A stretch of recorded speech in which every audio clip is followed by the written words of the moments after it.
What are you doing? What are you doing, ragamuffin? Hmm? Do you love me? Do you love me? Give me a kiss. Good girl. Welcome back to Angie Mac's Little Mites. Not in the nursery, I'm in bed again. Undecided about the reborn community still, thinking about it. And I've just been getting therapy from singing. So I've actually put Angie Mac's Little Mites and more on my channel now because it's very mixed. So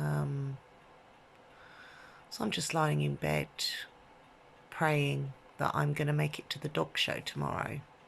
So I thought I'd do a little bit of history on the birds. Hello, Brookie.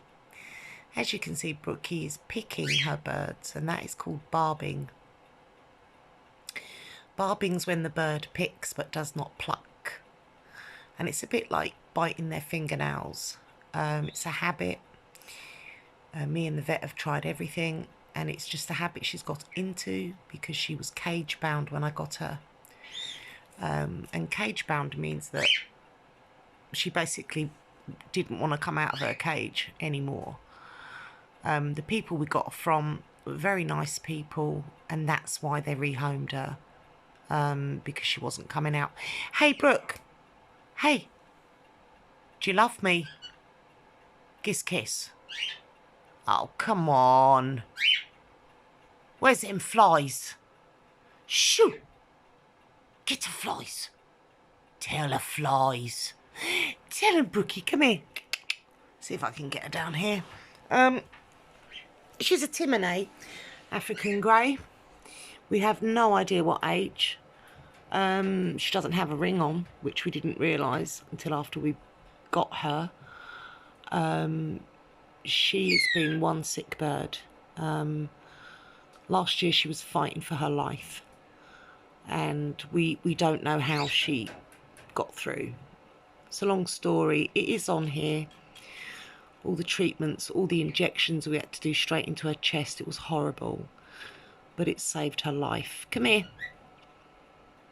And she's pretty much my best friend, guys. And most people have, you know, I've got a best friend and everything.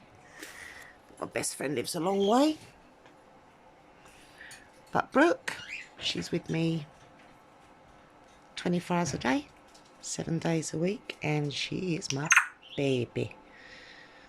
Look at her. Now, I just love her. I love her to bits. You can see the barbing. Have you been picking yourself? Have you? And like the vet said, there's no reason for her to do it. She gets lots of attention. She gets a very good, all her diet's supplemented. Well, all the birds have supplemented diet. She gets the best. So she just does it. It's just something that she does. Because she's bored. Because she was bored. She's just got into the habit. She does most of her picking at night. I can hear her, and I'm always telling her to stop it.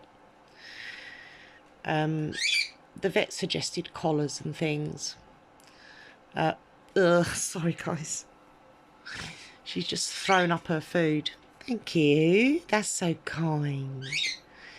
If you didn't know, birds do that. If your bird's throwing up food, though, undigested food, and you're not petting them, then my advice to you, if they're on the bottom of the cage doing it, they're sick, but when you're petting them, you can see her wings have changed. What's happened now, her wings, they've gone lower, and we call them love wings.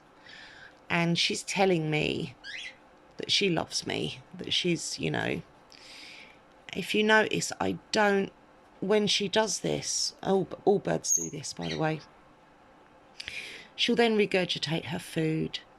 And that's her way of feeding me, because she loves me. She sees me as her mate. Now she's putting her foot on my finger, and I have to be careful now because sometimes she'll climb on top of my hand and then grip really hard with her beak, and that's another mating trait. But the first sign for her is this dropped wings. I do not, when she's like this with any of my birds, I do not. When cockatiels do it, the wings don't tend to droop. They just sort of come out in a heart shape, like that. And that also happens to the budgies. But with the African greys, they wing droop. So you know that they're basically, to them it's let's mate. Come on, let's mate. Let's have sex, basically. And that's what they're doing. So when she's like this, I don't fuss her for long, because I don't want her to start laying. Hello, baby. The other thing to avoid, there she goes. There she goes. And then she will grip me. There she goes. And that's her way of telling me she's ready. I do not, it's not a good idea to pet them on the back at this point. Don't do that when they're in this mating thing, because that just encourages them even more. I don't want her to be laying eggs and becoming egg bound. Sometimes that happens. Egg binding is normally if the uterus muscles are weak, and it can get to the point where they can't push the egg out. Most commonly it will be a lack of calcium in the diet.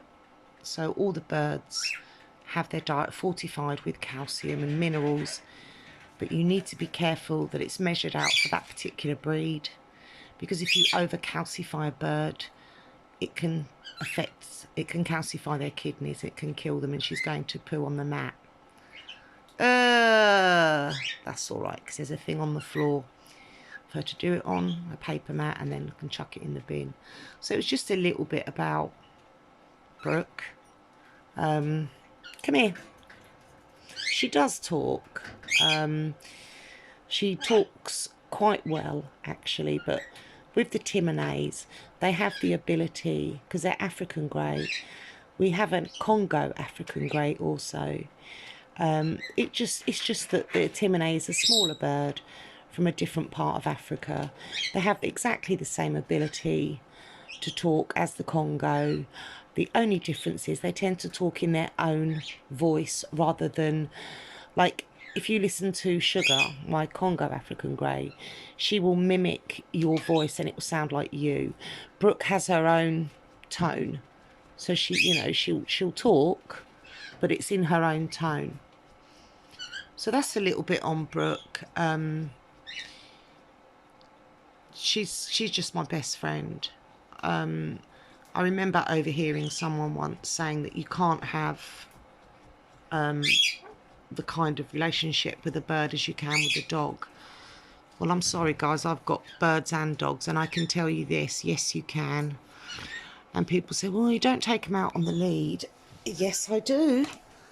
Some of my birds, nearly all of them, are harness trained with the aviator, which is probably the best harness you can get. It's escape proof, although I wouldn't swear to that. And we've taken our birds out. They've gone down the beach and we've flown them down there on the bungee lead. I can't do that with Brooke. Because Brooke was cage bound, it's going to take a long time for her pectoral muscles, because she can't fly. She can't fly. She can fly a little bit. Hello. Are you all right, darling? What are you doing? Do you love me? Do you love me? She can't fly. She has some primary feathers missing. Don't know how that happened. Hello. But her pectoral muscles, her chest muscles are weak. So that has to be gradually built up so we can get them nice and strong. But it isn't just about getting her to fly, because she's not flying, she doesn't know how to land. So I'm helping her by lifting her up gently and then gently tilting her to fly onto the bed, because the bed's nice and soft, just to try to build up the pectoral muscles, the uteral muscles, because that's another thing. When a bird's flying, all the muscles tighten up. I mean, I've seen cockatiels drop an egg, literally drop it like it's nothing in an aviary. Sorry about my parrot's arse. Hello, do you love me? Do you want to love me? It's funny, when I talk to my pets, I always go into stupid talk mode. Hello, darling. I'm all right then. Are you all right? She's in a bad mood now. What's the matter? What? What do that for? Get the flies. Get the flies. Get them, Brooke. She hates flies. They make her angry. And they buzz around at night. She goes nuts. What's the matter, baby? Where's them flies? Get them. Get the flies out. Get them.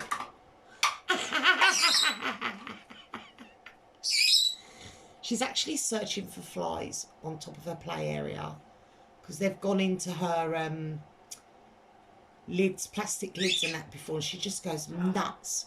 Is there any flies up there? Did you chuck that top down? Did you? Did you? I love you. She's hiding behind the stone bird. Brooke! I'm going to need to put my hand down. The pain is excruciating at the moment. I am so damn weak. Oh, that was, I shouldn't have done that. Yeah. So, yes, I want to put a little bit on about the birdies. Hello, Lexi, Lexi, Lexi. They've all got their individual calls. So I know the calls individually. I know Lexi's, I know Lola's. Lola's pacing, even though she's been out. She's pacing because she wants to come out because Brooke's out. I don't like them out together because Lola is too trusting and she's been injured before by Brooke. So they have to come out in stages. I have an outdoor aviary, which is a play aviary, and they come out on nice days and free flying there.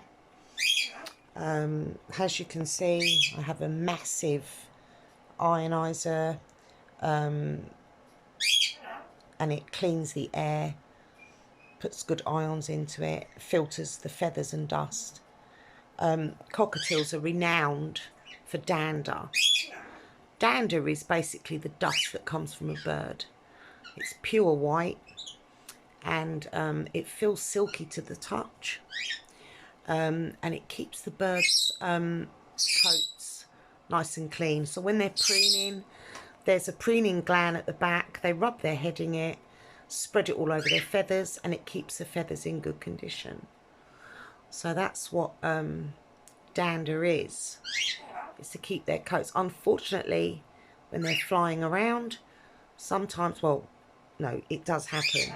The dander, the dust, the particles get into the air and you inhale it. And for some people, it's really not a good idea. And even if you haven't got health issues, it's not a good idea. So it's always best to get some beast like this. That's on quiet mode at the moment, so because it's on all night. And they don't cost a lot to run. So yeah, so that was just a little bit, because I just wanted to say, when I say Angiomax Lil Mites, some of you may know, this doesn't just mean my reborns. This is my little mites are all my pets. That's my birds and my dogs. They're all my little mites. So it's just a bit of information about the birdies. Yeah, that's it really, guys. You're probably going to find it boring, but I can't get up. I can't do anything. Even holding the phone's now getting difficult and I'm going to have to go. So I'll speak to you guys later. Say goodbye, Brooke. Say goodbye. Kiss, kiss. Quick. She's not going to do it, guys. Anyway, keep smiling, guys.